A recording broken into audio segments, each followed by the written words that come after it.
Call the meeting to order. Please join me in the pledge.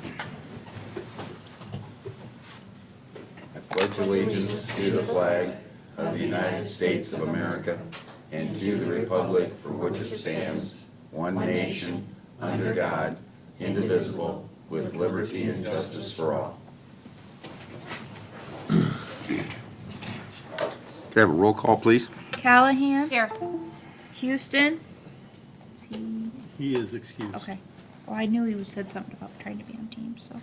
Hannah? Yes. Kurtz? Yes. Versater? Yes. O'Laughlin? Yes. Jensen? Yes.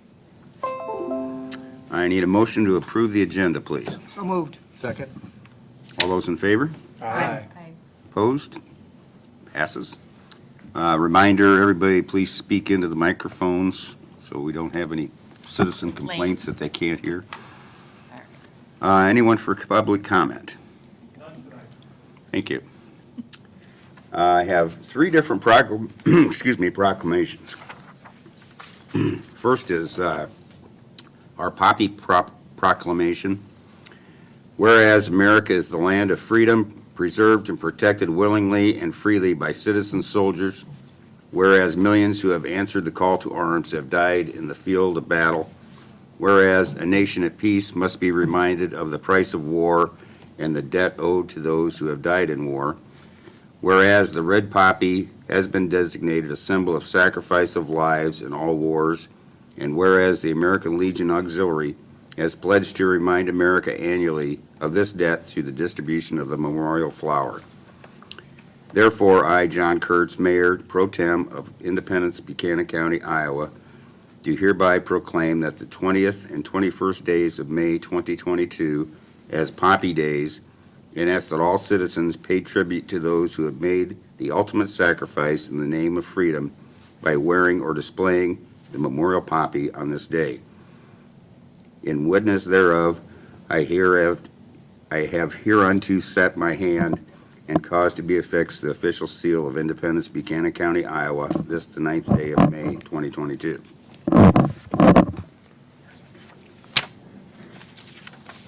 Next, a proclamation for the National Police Memorial Week, May 11th through the 17th, 2022. Whereas in 1962, President John F. Kennedy signed a proclamation which designated May 15th as Peace Officers Memorial Day, the week in which that date falls as National Police Memorial Week. Currently, tens of thousands of law enforcement officers from around the world converge on Washington, D.C. to participate in a number of planned events which honor those who have paid the ultimate sacrifice. And whereas our law enforcement officers are the guardians of life and property, defenders of the individual right to be free, warriors in the battle against crime, and are dedicated to the preservation of life and property. And whereas the City of Independence honors the valor, service, and dedication of all police officers, and publicly salutes the service of each and every one of our own Independence police officers. Now, therefore, be it resolved that the Mayor and City Council of the City of Independence hereby proclaim May 11th through 17th, 2022 as Police Week in the City of Independence, and call upon all our citizens to make every effort to express the appreciation to these men and women who are willing to sacrifice their lives if necessary to guard us and our loved ones against all who would violate the law. And be it further resolved that we invite all citizens to reflect and remember two Independence police officers, Harold Humphrey Pierce and Pete McClellan Doxey, who lost their lives in service to our community. These men will forever be remembered for their ultimate sacrifice, presented this the 9th day of May 2022.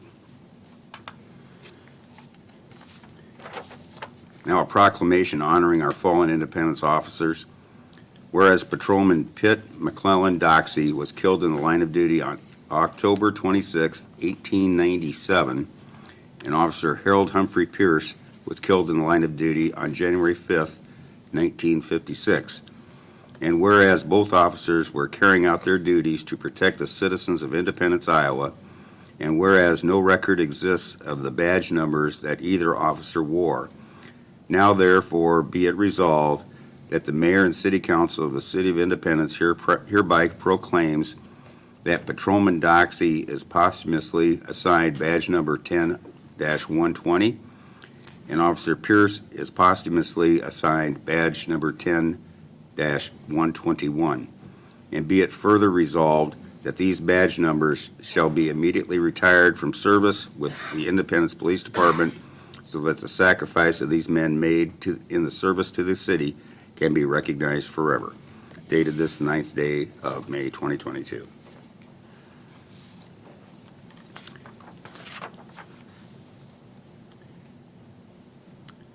I need a motion to accept and approve the consent agenda, which contains the minutes of the April 25th, 2022 regular meeting, the minutes of the May 4th, 2022 special meeting, the Casey's General Store number 3292 Class E liquor license renewal application that includes a Class B wine permit, Class C beer permit, and Sunday sales June 15th, 2022 through June 14th, 2023.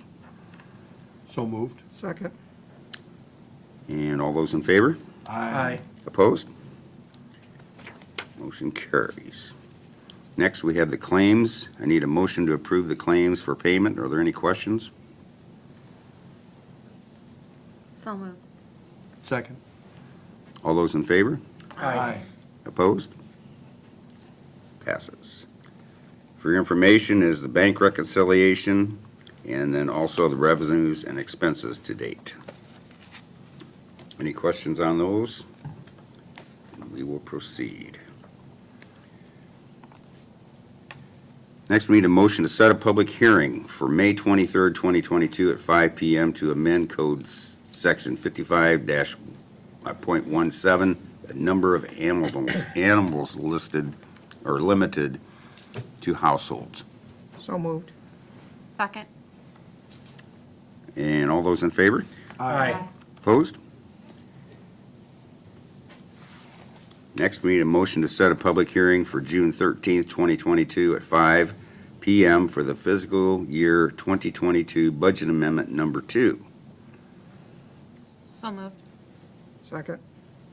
All those in favor? Aye. Opposed? Next, we need a motion to approve the second reading of the amendment to Code Section 63.04, Special Speed Zones. And we need a roll call for this. I need a motion in a second. Need a motion and second first. So moved. Second. Roll call, please. Hannah, Yes. Kurtz, Yes. Rusader, Yes. O'Laughlin, Yes. Jensen, Yes. Callahan. Yes. Motion passes.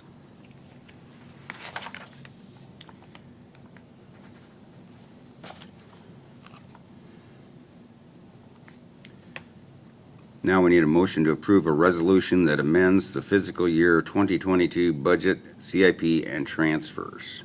So moved. Second. Roll call, please. Kurtz, Yes. Rusader, Yes. O'Laughlin, Yes. Jensen, Yes. Callahan. Yes. Excused, Hannah. Yes.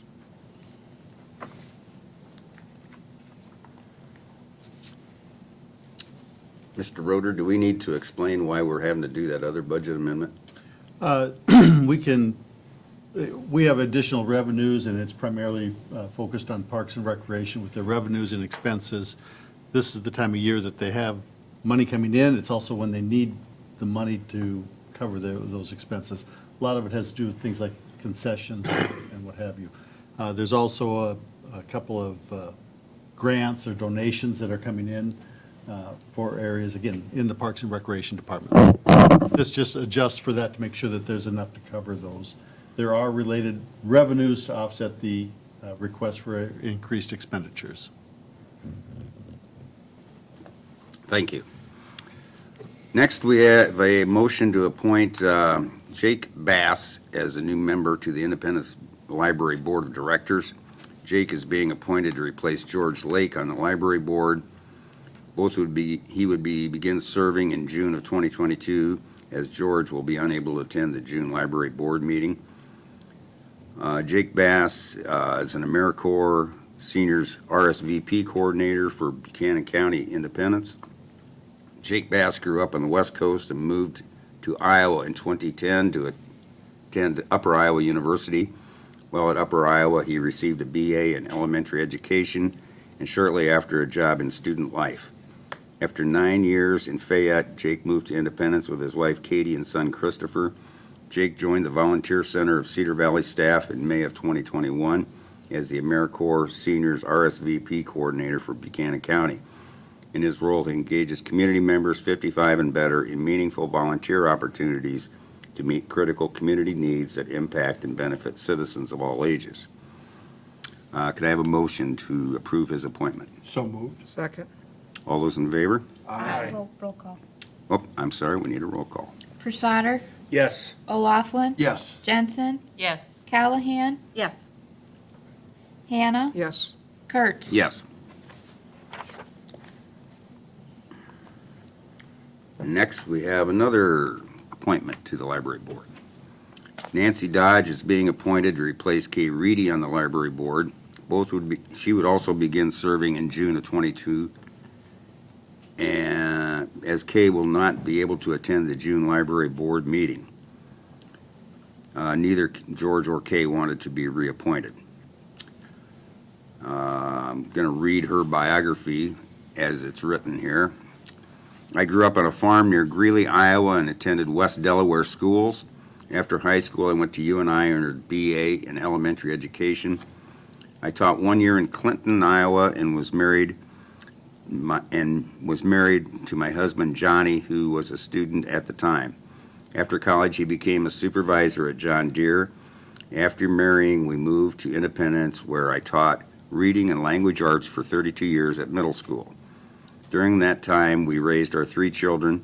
After retiring, I volunteered in our daughter's classroom and became involved with the building of the new library. I also served on the library board, completing an unexpired term. I am vice president of our local Dollars for Scholars board. I volunteer 2 days a week at our Independence area food pantry and serve on their board. I am also a member of the Women's Celebrating Diversity group, which raises scholarship money for non-traditional women students. I work at the hospital gift shop and am an active member of St. John's Church. I love to read and take full advantage of our public library. I need a motion to appoint Nancy Dodge. So moved. Thank you. Second. And we need a roll call. O'Laughlin, Yes. Jensen, Yes. Callahan, Yes. Hannah, Yes. Kurtz, Yes, Prusader. Yes. thank you. I want to thank them for offering for their service to the community. Now we need a motion to approve a resolution that accepts the work covering the 6th Avenue Southwest Trail project.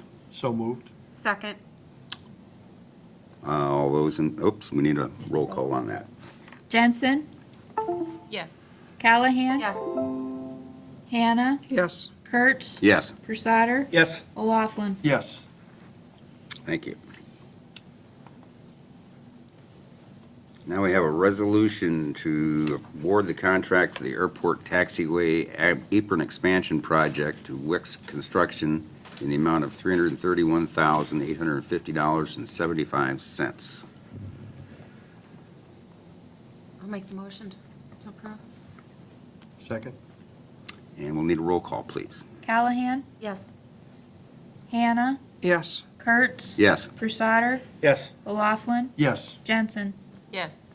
Hey, while we're talking about the airport board, could I ask one question about, they got a piece of equipment and it's not working right? Seen that where it Is needs, that the new mower you're referring Oh. to? Jeff? yeah, it needs repairs? Not repairs, there was a piece that came in defective and they're waiting for a replace. The PTO shaft was bent. They need a new PTO shaft. Oh, so we're gonna get that with no cost? Yes, yeah, no, it just came in that way, so. Okay. while we're on this, do you want to explain the airport expansion? Yes, this project will expand the apron and taxiway area closer to the T hangars. The grass area on the north side of the T hangars, about half of that will be filled in, moving the taxi lane closer to the T hangars, opening up more space on the apron area.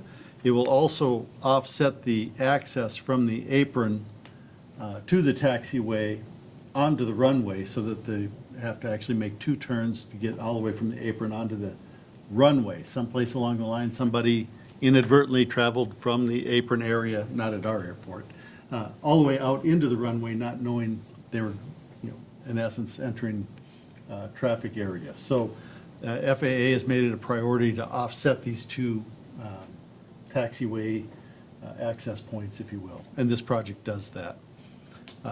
It's good for us. We have additional tie-downs that we can gain from this project, and it also meets the FAA guidelines for offsetting these access points. Thank you. Does And this it is- help with the sprayers or the crop dusters with their area? Does this kind of sequester them a little bit? This will not do anything for them. That's a project that we'll address next year. This is a separate project. Because I had one of them call and ask about if that was a priority or if it was planned for, or We are looking at, we've been told that there will be, or should be, an unusually high number of ag operators out there this year, and so we're looking at options for operations to keep them off of the active area as much as we can, as well as where do they tie down, where do they park? And, if we get 10 or 12 of them out there, we don't have that many tie downs. This project will work around them and may even wait until after the season to start, so we don't interrupt their operation. But we'll have to wait and see. The project you're referencing is going to be coming forward later this fall for design, bid, with the 2023 construction. There's no way we're realistically going to have that bid out and constructed yet this year. I didn't know, he was just inquiring, and I thought it would be a good plan for the airport. This will be good. This will add at least 2 sets of tie downs to what we currently have. But again, I don't expect it in time for this season. Sure. Just based on construction schedule. We were just told recently that we were approved for that airport expansion for the spray planes, right? Right. To the north. The $1 million earmark is ours. We've been given the money. We've gotten the process in place, if you will. Financially, we could make it work, but again, the construction time, the designing it, taking it out for bid, and doing it yet this year is not realistic. And so instead of trying to rush through it, we'll look at a fall and winter design with a winter bid, which has been better for us traditionally, and construction next spring for that other project. This project here will happen, trying to avoid that expectation of July being very busy for the ag operators. So either before or after, probably leaning toward the after. Thank you. Next on the agenda, the mayor vacancy. At our committee of the whole meeting, we were pretty much in agreement that we thought we would want to have a special election. So I need a motion to fill the mayor council seat vacancy by special election. So moved. Second. Roll call, please. Hannah, Yes. Kurtz. Yes. Prusado, Yes. O'Laughlin, Yes. Jensen, Yes. Callahan. Yes. Thank you.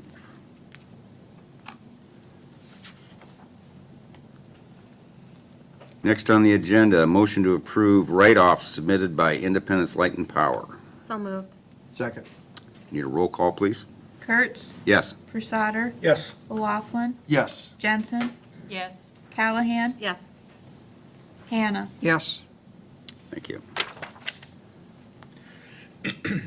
Next, we need a motion to approve the purchase of a Bomag BW 900 roller and accessories in place of the salt sander in fiscal year 2022 CIP. This was discussed at our meeting we had last week. So moved. Second. Need a roll call, please? Prusado, Yes. O'Laughlin, Yes. Jensen, Yes. Callahan, Yes. Hannah, Yes. Kurtz. Yes. Next, we have a motion to extend the completion date to May 1st, 2022 for the 6th Avenue Southwest Trail Project, which was recently completed. I think all we have left are a few punch list items. So moved. Second. Need a roll call, please. O'Laughlin, Yes. Jensen, Yes. Callahan. Yes. Hannah, Yes. Kurt? Yes. Brusader? Yes. Thank you. Next, we have an engineer update. Mr. Crawford. Thank you. Thank you. Good evening. Good evening. Highway 150, I'll talk about that first. Despite the rainy weather in April, the contractor is nearing completion of both the water and the sewer in segment 1, which is that furthest south segment you guys are all familiar with. They intend to begin storm sewer construction on segment 1 this week, which means that next week the contractor will be installing the temporary surfacing at the 6th Street intersection so that they can close segment 2, the next 3 blocks of the construction. So notices were delivered to the affected property owners in segment 2 on Friday. So I don't know if City Hall has received any questions. We just had one phone call regarding those notices at our office that we were able to answer their question or concern about that.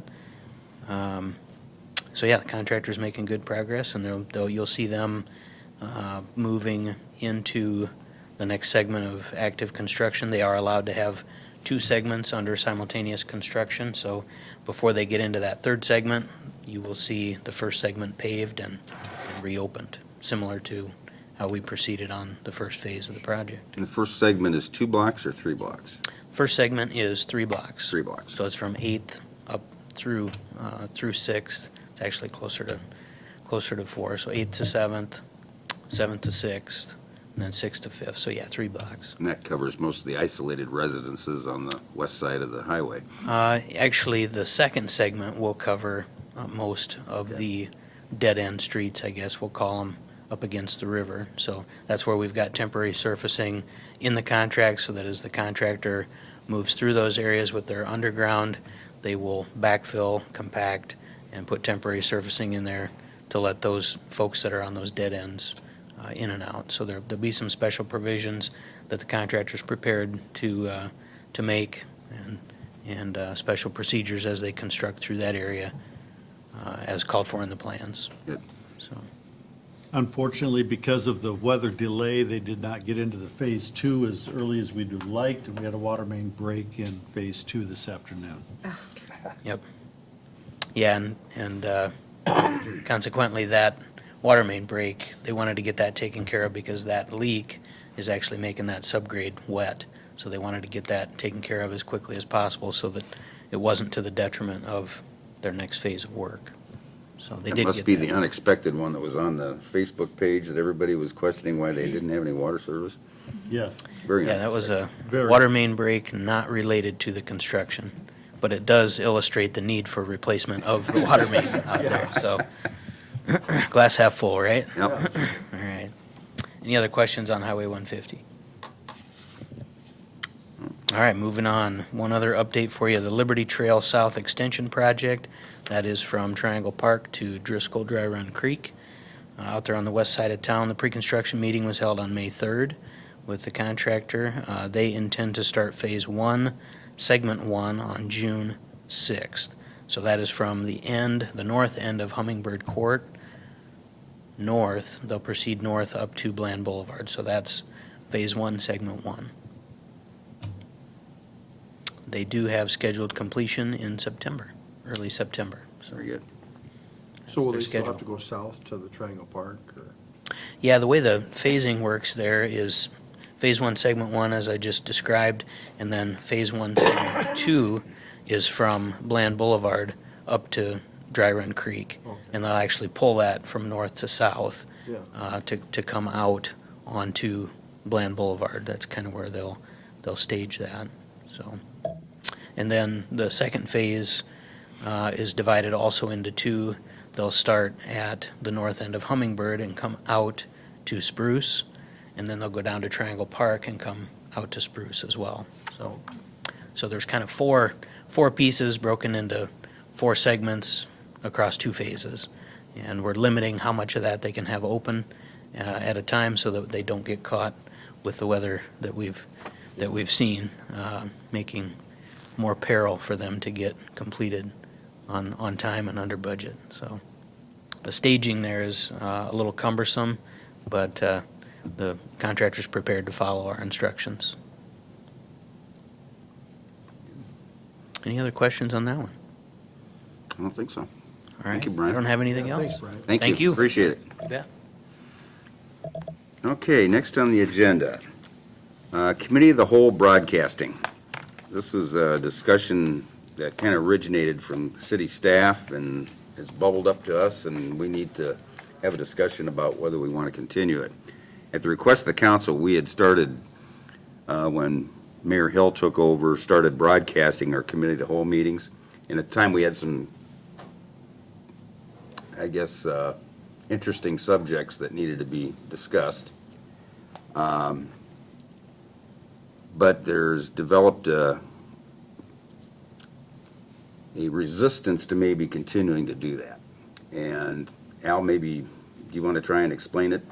Yeah, I think the real challenge that we're having is we're bringing staff in, half of them at a time each month, to present their ideas, their ongoing operations and what have you.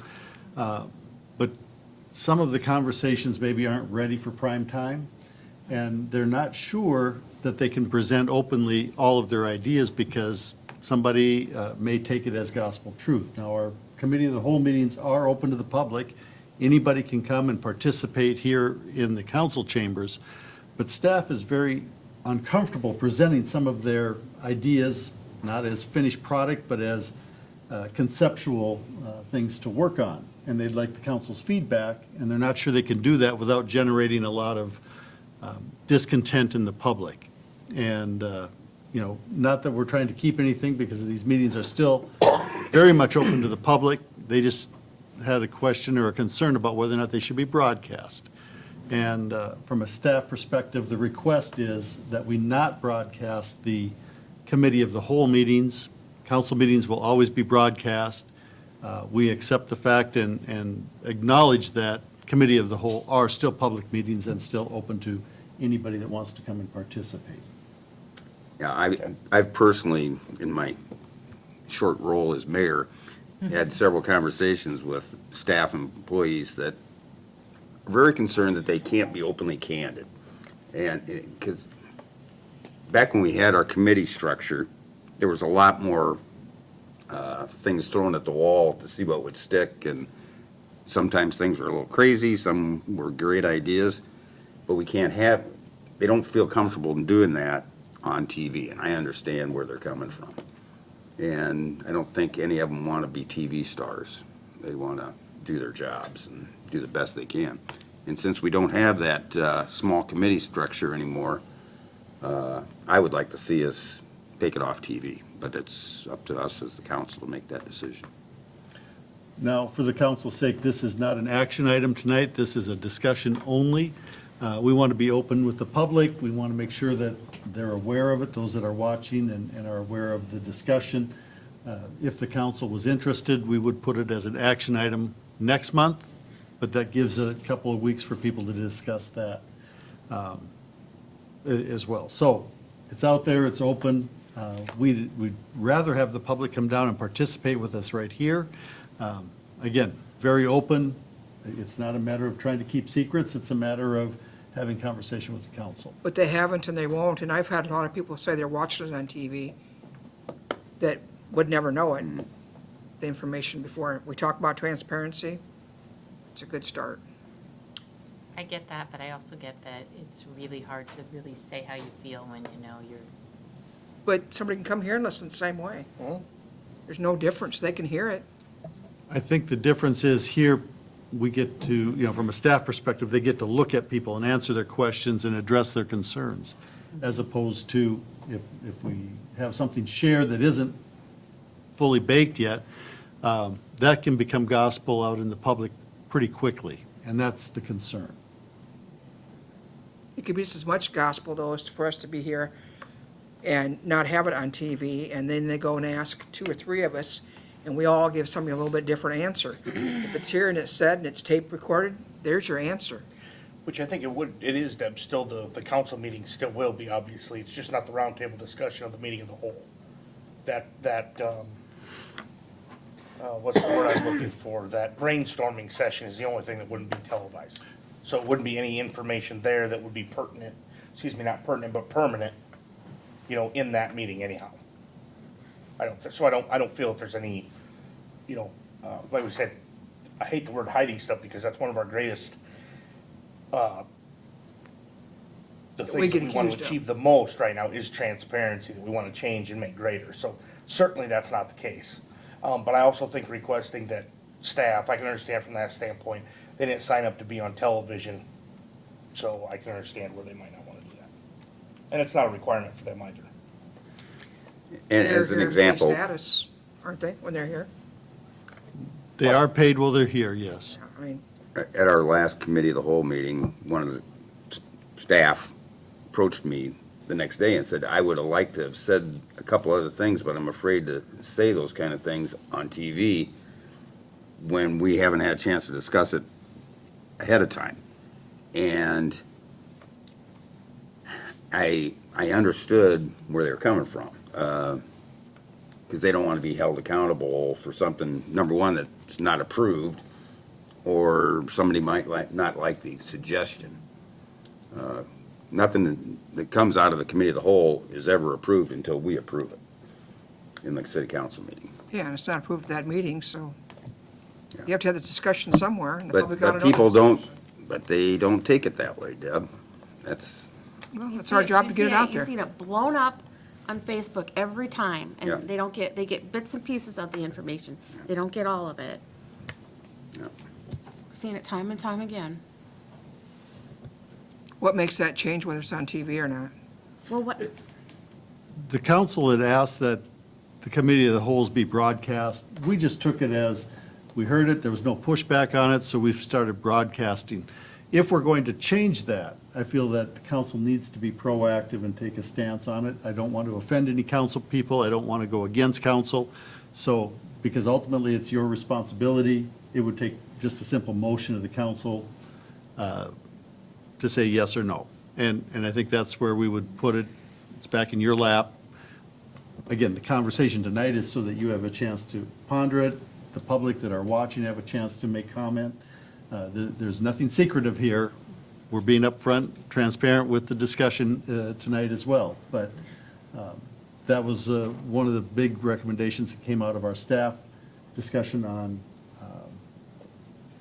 going back to our strategic plan implementation, things that we can do better. But they did ask for that time to brainstorm with the council versus having everything broadcast. And I would welcome anybody that's opposed to taking away the television broadcast. Have some discussions with the staff people and ask them what their feelings are and let them voice their concerns. Because they certainly did with me, and I know they have with Al. And I want to be empathetic to what they're saying. I just can't see where reporting on a sander or a roller or things like that would be that difficult to say publicly, but maybe. With your department head meetings, Al, can't some of that be discussed? Well, we can discuss it as staff, but staff does not make the decision. The council are the ones that make those decisions. So we can have the best ideas in town in our meetings, at least to us, but the council are the ones that have to make those happen. And I understand the perspective of, hey, you can come in here and say anything, but then if it's not something that you think as a council is a good idea, where do you leave your staff on TV? And quite honestly, the staff don't want to come in here and share things that maybe you don't agree with and put you on a spot on TV either with something that isn't fully discussed. It's an opportunity to have those discussions with the council, brainstorm with the council, come up with the best solution for the city's interest, just not on TV. I don't know, I can't think of that many topics that would be that difficult to discuss. I mean, as a department head, if I'm Bob, I'm gonna talk about how many tournaments I have and maybe how I'd like to see part of the money I've raised used in a different way, things like that. I can't see where, I must be missing something. I think that you are, because I think what's going to happen if you leave it on TV is you're going to get a lot of superficial reports and discussions. I think that, I just want to add to, I think it's very important to be empathetic toward our city employees that didn't sign up to speak publicly in a televised platform. And all of us with different personalities, we're all movie stars, right? We don't have a problem with that. There are people out there who don't like to speak publicly or have that, be approached, things like that. I think we should really take that to heart and at least take a strong empathetic look at their request. When we had those committees, like we used to have, they were open, they were more willing to talk. in Let's go those back to them. Well, that's what we're trying to do with just not, having it televised on with the city or committee of the whole, where they're able to talk a little more freely or bounce ideas or be more real, I guess. I think we Not went- be superficial. Right, and I think we went to the committee as a whole because people were in smaller committees and they weren't getting all the information. So this is a way to get all the information.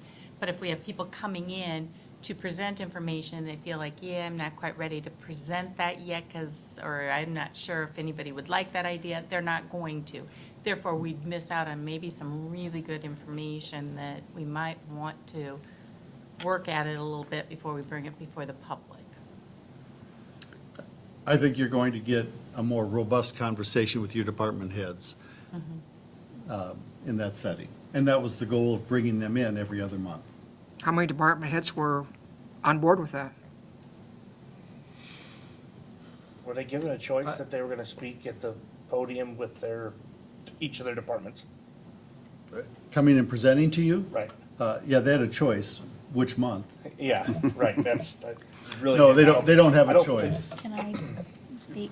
So as a department head, we were given, well, with the exception of me, because I'm here every council meeting and I have the chance to speak, they were told, okay, half of you are coming this month, the other half you're coming the next month. They weren't really told that, oh, and by the way, you're gonna be on TV. It's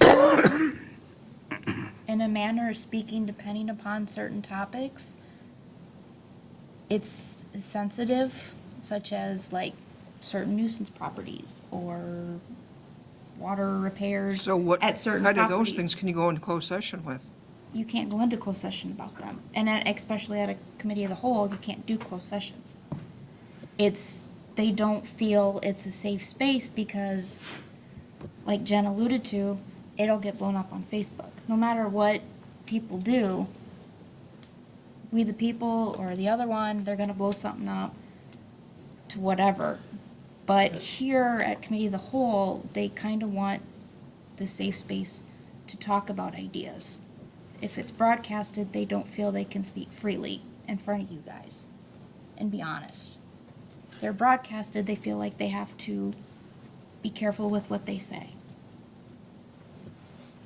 If you think back to when we had our individual committees, there were a lot of discussion about things that, after the discussion with the committee, got thrown off to the side and we never discussed them again. Other things got brought forward. That's part of the deal. And I won't say it's unanimous, I don't know that we ever took a vote, but it was the vast majority of the department heads that feel like they would like to have the opportunity to visit with you not on camera. And they can't seek us out when it's not a meeting to, Well, now they're seeking out one or two council people at a time, and they're not talking to the whole body. Now we're back to the committee structure where, the reason we went to the committee of the whole is because you said you wanted everybody to hear all the information at the same time, which is good. But I think you're missing the opportunity to develop the relationship with the department heads in a problem-solving manner. I think you're missing the boat. But I agree. I think That- that they would be a lot more open to discussion if they didn't think they were being absolutely. under close scrutiny. Right. And acknowledging that it's still an open meeting, and I want to emphasize, they know it's an open meeting, they accept the fact that it's an open meeting. The committee meetings were open meetings. So, And I will admit, this has been going on for 4 months, 3, yeah. 3 months. So prior to me becoming part of the council, I thought it was a great idea.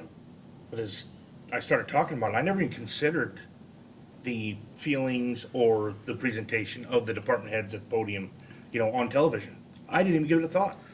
Like many suggestions we take and try, we tried it. I believe that 3 months is a valiant effort. I'm glad that somebody finally stepped forward and said, look, I don't feel comfortable doing this. Not that I'm not gonna say, not that I'm gonna hold anything back, but if they don't wanna do it up there in front of the entire city, they didn't sign up for that. So I'm glad somebody, the ones that did step forward and say something, I'm glad they did. Feedback. And that's as much as we can do tonight. There's no action intentionally, so we have a chance to let this percolate. I'd say they're head of the department, though. If it was a lower one, they didn't want to come in and talk, I think it'd be different, but the head of departments, Well, and I don't know that it's just. Should the- be feel I don't know comfortable. that it's just the talking in public. I mean, a lot of people don't like that, but it's the talking in public and bringing forth ideas that maybe you've got 2 or 3 different ways you could go. And it would be more comfortable for them to talk about the different options in a situation where they weren't going to be judged by the public until they decided with us which is the best direction to go. But, I mean, there's gonna be minutes taken of it, so the actions and the interactions are gonna be part of the minutes. Public can read the minutes. Well, and for minutes for committee of the whole, it's just a general, these topics were discussed. I don't go into detailed like I do with council meeting minutes. So, I think what I would do is encourage any of you that do have questions or concerns about it to seek out some of the individual department heads, have a conversation with them, let them express their feelings to you, and you can have that discussion and then make your decision based on that, if that's all right. if they've got the issue, they should come to us. If they've chose to go to you and to Al, and that's my opinion. Well, I don't know which ones are, either way. This is the first I'd heard of it. I thought reading this, it was a council person that didn't want it, so that's how well I understood it. I'm saying if you have a problem with it, you need to seek them out. Actually, I read it today and I thought, yeah, I like that idea. I mean, that was my opinion when I read it. I liked that. I came here thinking, what are we doing that for? We just changed it. Yeah. I asked John, I said, what are we doing? We just went through. See, I He read explained, it. I'm like, that's 'Cause my I did see. non-empathetic side. Yeah, and see, I did see that with some of the people. They were kind of, Mhm.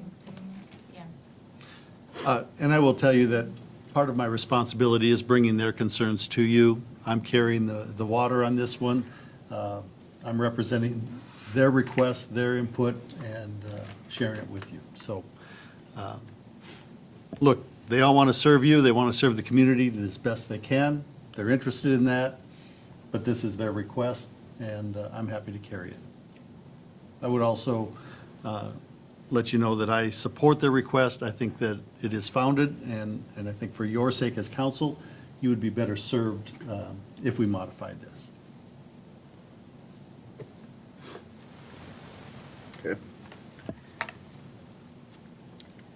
Let's go to council members' comments. And we'll start, Deb, we'll start with you. The only thing I've had is I've had some calls this week about junk stuff sitting out in yards, couches and appliances or whatever. And I think Todd and I just on our one-to-one had a conversation. He said that he was going to come forth to the council and ask for an ordinance that says this stuff can sit out maybe for maybe a week, I don't know, a time frame. And then if it's not removed, the city removes it, and the person pays the fee for it. You know, you have couches that sit out for weeks and months around town, at the curb even. And I had a call about a couch this weekend, and yeah, I know, I've seen it on Facebook. It was for free, you know, at least 3 weeks ago, and how many rains have we had? And then you drive around, and I'm sorry, I don't care if people hear it, but they put this stuff out that no one's gonna pick it up because it's garbage. And so if you don't pick it up, I think the cities should have the right, with an ordinance, to get a hold of Waste Management. I suppose is how we would do it. They'd remove it, the person would have to pay the bill for it. And, you know, like I said, Todd has, you know, talked about that, so we all know it's an issue. If you don't, you haven't got your eyes open in town. So I just wonder if we get that on the agenda maybe next week or next meeting or something. I think it'd probably be best for Todd and I to chat about that, and Okay. then the best way to do it. Okay. That's a lot of, not just here, but with all the cities we work for, that's a lot of what I do, is the nuisance stuff. Do other so- cities have an ordinance like that? No. That you do it? No, it would have to come under emergency abatement, or possibly, junk in the right of way, cause otherwise you have a statutory process of, you have to provide written notice before you can assess something to somebody's property. If it doesn't fit that emergency, category, where you don't have to provide them nuisance ahead of time, then they get the opportunity to, they can come in and request a hearing after the fact. So we're not gonna get rid of it very quick. Well, the other problem that you run into is what I consider junk might be your treasure. And that's a long-standing issue with nuisance abatements. I don't like a couch in your front yard, you might sit in it every day. I It's just city don't see it. property. I mean, when they're putting it to the curb. What? It's city right away. City right Still away. their property, but The challenge that you have is defining what is junk, and what we have a right to go in and have removed, so, yeah, I think the I city. shouldn't have brought this up, because now people just kind of know, oh, I can put my stuff out there and leave it for Well, forever. if it constitutes, Discuss this in a closed- if it constitutes a No, 'cause nuisance, some people that's want this different. brought up. Yeah. They're sick of seeing it, and There's only so much that we can tell people that they can or can't do with their property. There is a limit to where that goes. Now, I think Todd has done a really nice job with the nuisance abatement in general, but there are still things that have to be handled carefully. And I think working with the city attorney's office, as opposed to saying the next meeting, I think it's something we can work toward, but it won't be as simple as, hey, we want an ordinance that says you can't have a couch. Well, it's not a couch, it's a love seat. piece of furniture. You know, I mean, how far do we go with that? And to that Richard, point. he said it now. Everybody's gonna have a love seat. That's right. do you have So, anything else, Deb? That's probably more than enough. Deb, I understand your point. I understand the what you're going for there, absolutely. I understand completely. But I see what you're saying too, Al. It's very difficult. It's a fine line. Some of them, I suppose you can go on safety issue. I've seen how many refrigerators, maybe not yet, but sitting on the curb. Okay, a kid gets in those things, that's an issue. So they don't take doors off them or nothing. They leave them sit out there. I mean, that one we should be able to tackle. Maybe not. we'll work on it. I wasn't suggesting not doing it, I was just suggesting that, There's a whole Todd process. bring the There's a whole various process. facts and circumstances that he's encountering, and then he and I can chat about how the best way to either enforce what you have or cover any gaps in what you have by doing something new. I don't think we want to spend a fortune on nuisance abatement to get rid of a couch, though. So you have to go agree. to cost, too. I don't know. That's enough for me. Okay. Jen? I've got nothing at this time. Okay. I don't have anything at this time Okay. either. Mike? Brian? Good.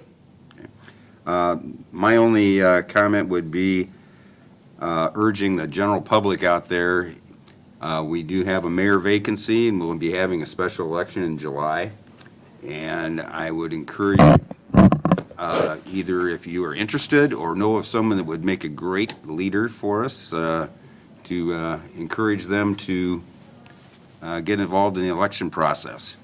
There'll be an announcement, I'm sure, when they can start taking papers out. I'm not sure exactly what the date is, but We'll work on that, now that we have the official declaration from the council, we'll go back to the county election officer and work that timeline backwards with her.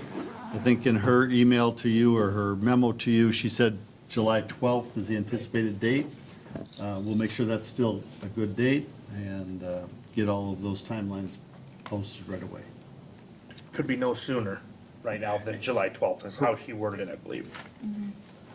Yeah, I don't remember exact, I know Right. that. I just don't want people thinking that we're now saying there's gonna be a general election on July 12th, because that's Yeah, we have to get that exact date from her. There are certain No, blackout earlier. dates. correct. Yeah, she's saying that's the earliest practical date, I think, or something to that effect. But there's So there might blackout be dates. Options. There might be. We can check with her. Like you said, we'll report back. I Yeah. just think of July being a difficult time with vacations. Well, I have to be careful because the council has some statutory guidelines for time on this as well.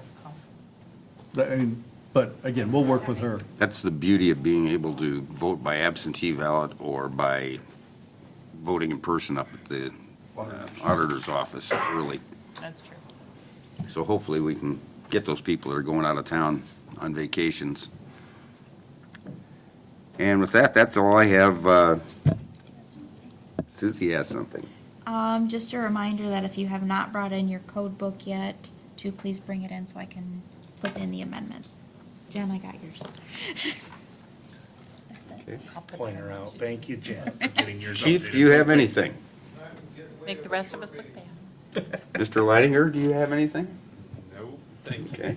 Mr. Roder? I did put on your dais the information for the National League of Cities. One of the last things that former Mayor Hill did was participate in the National League of Cities webinar and was fortunate enough to secure 1 year free membership to the National League of Cities through their drawing as a part of the program. That also entitles us to participate in the National League of Cities Annual Conference. This year happens to be in Kansas City, which is as close as it will ever be to where we're at. And so there's some information there. Early bird deadline isn't until the end of June, so there's some time to think about it.